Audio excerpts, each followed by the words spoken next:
Hi guys, Alberto here, you're watching the Bedroom Rocker. Today I'm gonna check out the Harley Benton Power Plant ISO-2 Pro. If you're building a pedal board and you want isolated power on a budget, this might be for you. I'm gonna make an unboxing, isolation check and review of this product, so check it out. So, package from Tom and arriving, happy days, let's do the unboxing.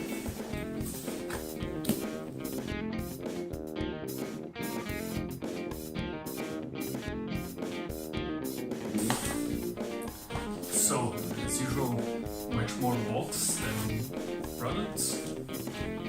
2 patch cables to connect the pedals. Windscreen for the microphone.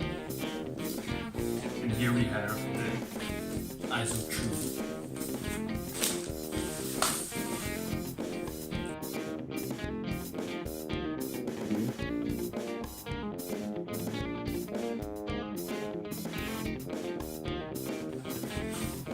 It's definitely well packed. Looks pretty nice. Smaller than I thought. Hope it will fit under my pedal board.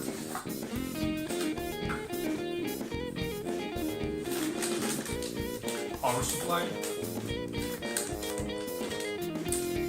And plenty of connectors for the power. So let's take a closer look at the power supply. You have outputs A and B. Each one can handle up to 500 milliamps at 9, 12 or 18 volts. And the other 6 outputs can each one handle up to 300 milliamps, all of them at 9 volts. However, the total power supply of the unit is limited to 2000 milliamps. But this should be enough to power 8 to 10 pedals, which is what you would like to power with this power supply. The voltage selection can be done at the rear panel here for outputs A and B, and it's nice that the switches are not so easy to get to, so you're not accidentally switching the voltage and burning out your pedals. And the switches feel robust enough. This unit weighs about 200 grams. Besides that, you also get the power connector. It's the regular wall power connector. However, many people complain about this part here, which is particularly not so robust. So if you're gonna use this on stage and people might step on it, it's not the best solution. But you can get a replacement one at Tomo's website in case something goes wrong. I just feel the cable could be a bit longer because on stage you're not always close to a power outlet. So this could be a bit longer. Besides that, you also get the DC cables, and you get exactly 8 of them for 8 outputs, and they are all quite long, so I guess they are targeting bigger pedal boards. In my case, this is way too long for my pedal board, and the cables are all angled at one end and straight at the other end. So this might be not the best solution for you, but I guess they figured out this would be a universal solution. But in my case, I had to do plenty of cable management and tying the cables under the board so that the setup looks nice. That's what you get for the money, and I have to say I'm pretty happy with that. So the first thing I'm gonna do is check whether the power supply is really isolated. I have the multimeter here. If it's showing 1, it means the circuit is interrupted, so we get no measurement.